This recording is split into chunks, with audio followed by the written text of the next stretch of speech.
Hi everyone, good afternoon and welcome back to the second half of the Radical Independence Conference. First, we're going to be hearing from a few more guest speakers about their campaigning work and how it relates to the movement for radical independence, beginning with Janet Fenton, who is the Scottish liaison to the international campaign to abolish nuclear weapons. If you want to come in, Janet, thank you.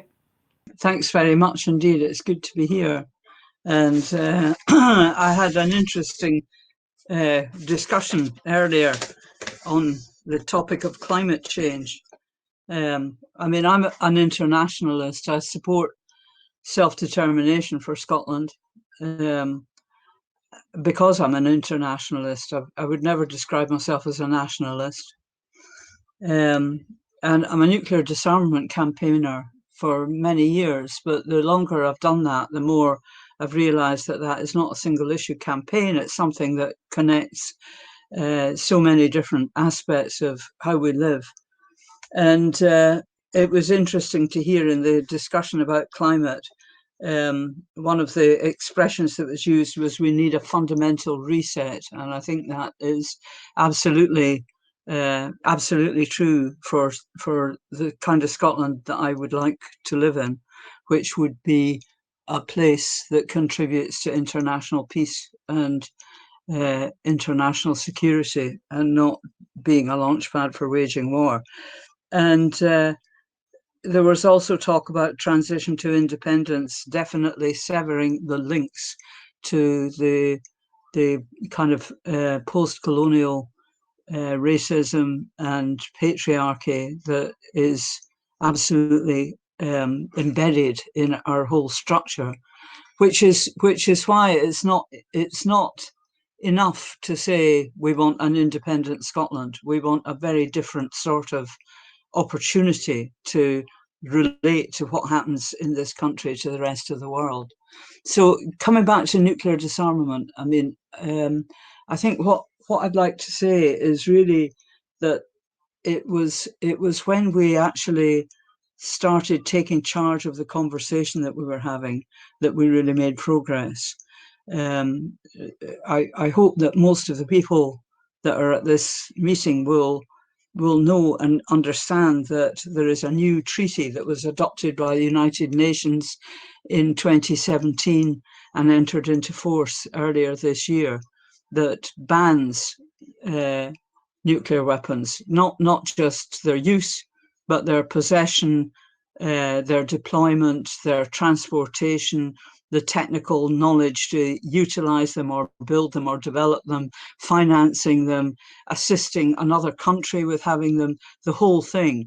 And that would never have happened. We've been agitating from Scotland for nuclear disarmament ever since they first brought the weapons here, unsuccessfully so far. But there's a real sign of hope with this treaty.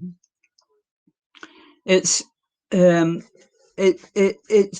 really because we changed the conversation, and instead of talking about the security concerns of different governments that already were disposed to have nuclear weapons, we started talking about the humanitarian impact that the weapons have, not just when they're used, which is bad enough, but in all sorts of other ways, in the damage that's been done by their testing of them, the damage that's done to the planet, the damage that is done to everything in the environment, the danger that they present on a day and daily basis.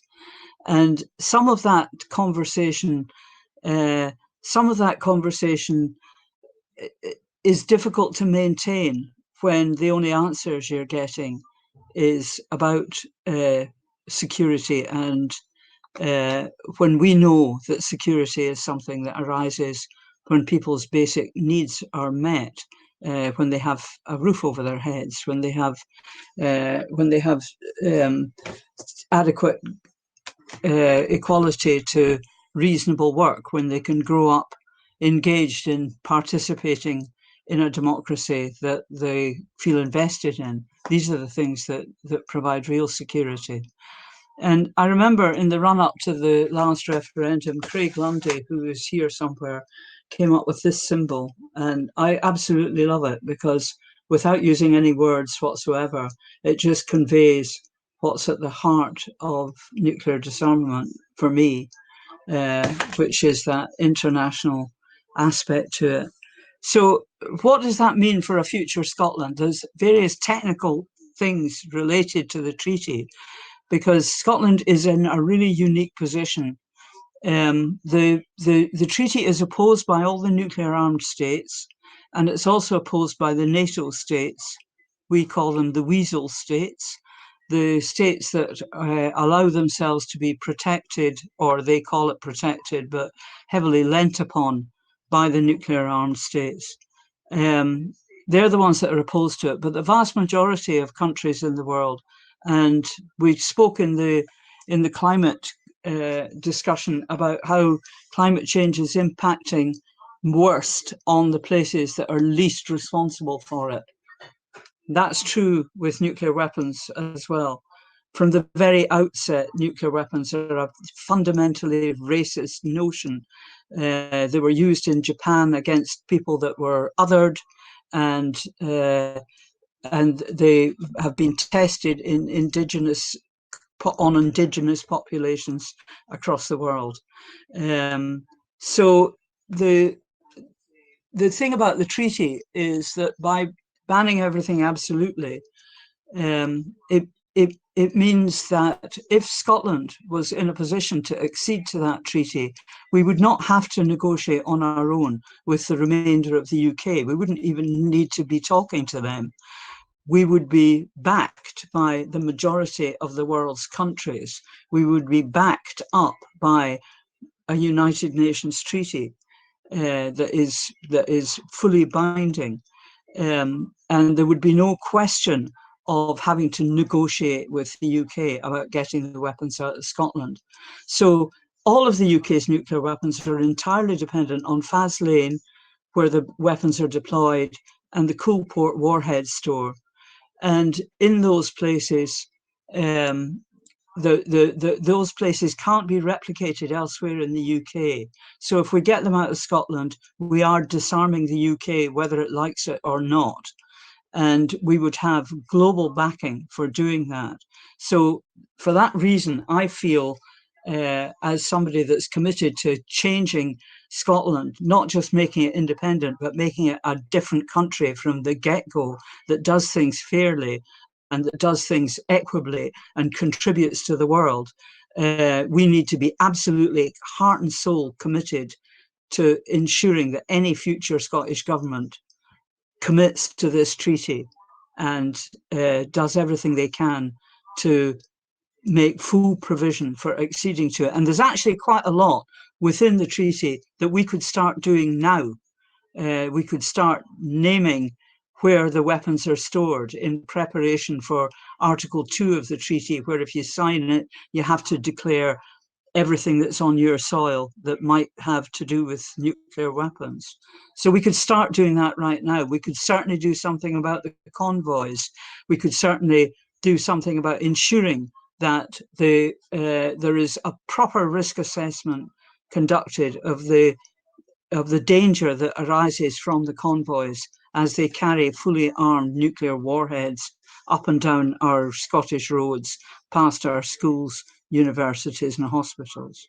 So I think that's probably enough on the treaty and why that's an issue for Scotland at this stage, but I'd be happy to take questions on any of this. Thank you. That was excellent, Janet. Thank you. We'll be hearing from our next guest now, which is Graham Campbell, who is an anti-racist activist and Glasgow City Councillor. Thank you, April, and thank you, Janet, for that really important opening. I'm going to sort of really give my 2 pennies worth, really to talk about 2 movements which I think are going to be a part of the next independence movement campaign, and which have been there in the previous one. One of the important components of our 2012 to 2014 movement was, you know, there was a lot of antis. There was anti-nuclear, there was anti-poverty, there was obviously pro-independence, but there was also anti-racism, which was a key plank of an anti-austerity, of course. These were all planks of our movement in terms of sources of inspiration, in terms of sources of social movements that were part of the building blocks for the movement that we were all part of and that we were trying to influence as radical independence activists. Now, I was the convener of AFIS, which is the Africans for an Independent Scotland, and we were one of a number of campaign groups which took off amongst minority ethnic communities. We had a number of subgroups. There was also the Scottish Asians for Independence, and what this reflected was that, first of all, migrant communities ought to have a big say in this question. They have skin in the game of Scottish independence for some very obvious reasons. Our citizenship rights and our rights to be equals and integrated into this society depend on the recognition of our right to have a say about the rules of what this society is going to be, and therefore what the independent country is going to look like. I was inspired, actually, and also partly worried by my experience from living in Canada in the mid-90s. I was there when the Quebec referendum of 1995 happened. And one of the very crucial lessons I learned from that was that the Quebec sovereigntists, as they were called over there, were very cultural nationalist in their approach to how they saw the nation that they were trying to liberate. So it was all French language, French cultural nationalism, and looking to France, indeed, for its sources of inspiration. But they completely ignored the interests of migrant communities that lived there. It was left to the federal Canadians to argue the anti-racist case for Canada sticking together, for the rights of migrants to be respected, for the melting pot culture to be advocated. That was advocated by the federal forces. Also the casual daily racism that migrant communities, particularly Haitians, felt, despite being francophone speaking and therefore having easier access to that Quebec culture. They were utterly excluded from political and social life, and the essentially racism of the independence movement completely alienated them. So therefore 90% of migrants voted no in that referendum. Quebecers lost their referendum by literally 0.5%. If the migrants had been appealed to, if their agenda had been integral to the movement for independence in Quebec, Quebec would have won its independence in 1995. And I took that lesson home when I eventually came to live in Scotland in the mid-90s and then again in 2002, that if we're going to have that movement here, that Africans and the other migrant communities should be centrally involved. We have skin in this game. Why? Because we get what independence means. All of us, if you live in Scotland, you will have the chance, many of you, to celebrate the independence of all sorts of African and Asian countries right here. I've been to so many dinners, way more dinners to celebrate the independence of Ghana, Zimbabwe, India, Pakistan than I ever did when I lived in London. That's because migrant communities relate to the independence of their countries because it's a seminal moment in the development of their consciousness and their reasons for being in Britain because of that connection with the empire and colonialism. And it's also, we get how independence makes a country different. It changes the mentality. It challenges the white supremacy that we started when these neo-colonial states were created. So when we're marking our independence from British imperialism, we're making a big statement. So of course we get why that would be a big thing and a big deal for Scots. We understand it. Therefore, it's something we as migrant communities would naturally gravitate to. So we get indie, and therefore I think we can prove and show to you that despite the nonsense about economics and so on, we can see the benefits of independence regardless of economics. It's a matter of self-determination, national pride, national independence. So those are sort of national and cultural reasons for being for it. We played a role. We set up groups in Aberdeen, Dundee, Edinburgh and Glasgow during the referendum. SAFI was far better organised and had been around for quite a few years. So the Scottish Asians managed to build on the fact that more Scottish Asians felt Scottish than they did British, and that reflected itself in the vote for independence. And indeed, somebody just pointed out to me in the break that, in fact, amongst all the migrant communities, probably the Kurdish community were the most pro-independence out of all of it. And you can understand why, given that they're struggling for the independence of their country. So anybody who's had to struggle for the independence of their nation gets why it's an important thing for Scotland to have that. But I always say this, that the British Empire isn't finished yet. We're still in it. We're still a central part of it because Scotland had that role in propagating that first act of colonialism in Ireland, and then in the Caribbean, and then the United States, and in West Africa, and so on. Scots all over the world, whether it's in Hong Kong, Asia, India, Pakistan, Sri Lanka, have their massive footprints drenched in blood in the development of that colonial empire and system. So the idea that we've built a nationalism which kind of neglects that history, we've got an organized forgetting about Scotland's perpetrating role in that, which we need to recover. But that's part of challenging the white supremacy that there is in the construction of Scottish national identity. So clearly us being included is a difficult thing for the historic nationalist movement in this country. It helps that our nationalist movement has not been defined on an ethnic basis in the way that we have in Quebec or in other countries.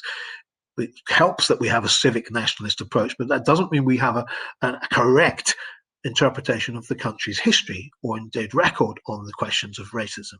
Quite often, as we've seen recently with the Black Lives Matter movement, too many times we see a denial of the problem of racism having its source in racialized capitalist patriarchy from the days of slavery.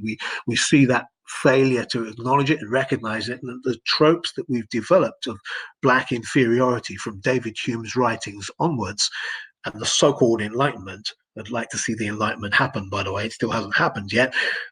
But we still have those tropes centrally ingrained in the way most Scottish people think. And until we can think about racialization and how it works, we will not have a project that can include all of these minority groups I'm going to talk about. Now, as I say, what is the independence movement? For me, obviously, it's about getting an independent state, but we want a radical independence, which means we want working class people empowered, we want a socialist society, we want equality of opportunity and of outcome, we want the rich to pay their taxes if they're rich at all. We want to see the planet saved. So that we go further than that, and independence is a step on the way to that project. But the radical section of that movement needs to be composed of certain elements to be a genuine movement of the grassroots. Clearly, any social movement is judged by whether the most oppressed sections of society are represented in it.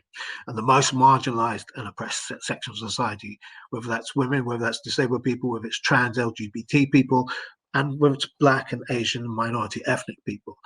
Our movement needs to be inclusive of that, not just for the decoration. We're gone are the days where we tolerate white lefty activists using us as decorations on stages.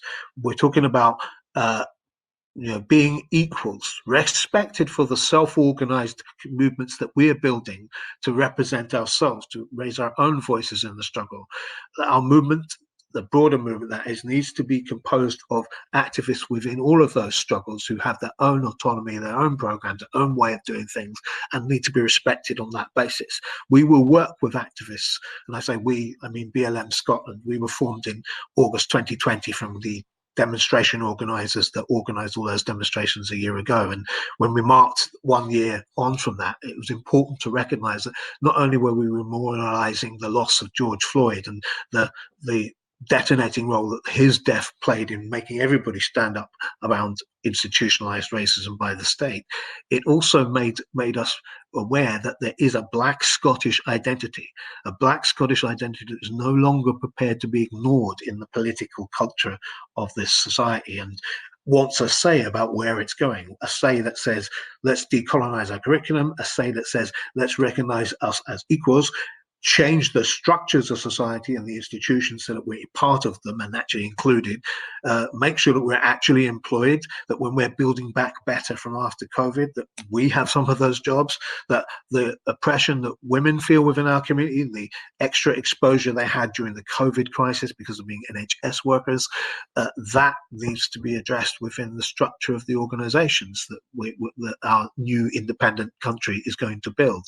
Without that recognition during the fight to establish the independent state, they're less likely to be dealt with afterwards. It's not one of these things where we're going to tolerate we must wait until after Indy. No, the kind of Indy we want to build needs to be built in the way the movement for Indy is structured. And that's why it's important that we're part of this process today. It's really important that radical independence grasps that from that nettle right from the start, and it's the voice that calls out capitalism for its origins and where it comes from, and that building a Scottish capitalist state where the flag changes but nothing else changes is not the end destination.